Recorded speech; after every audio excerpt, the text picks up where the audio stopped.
Hey friends, if you encounter Windows upgrade error with the error code 8007001F-0x3000D, then please watch this video. Search for Registry Editor in the Windows search bar and open Registry Editor.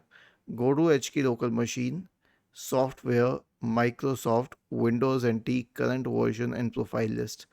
Okay, so here you have a list of profiles, and this is what has been mentioned on the Microsoft Answers forum.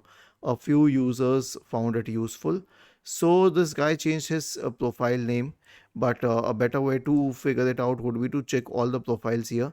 The profile image path is mentioned as the data value of profile image path. Check each and every profile image path and simply right click and delete the redundant one.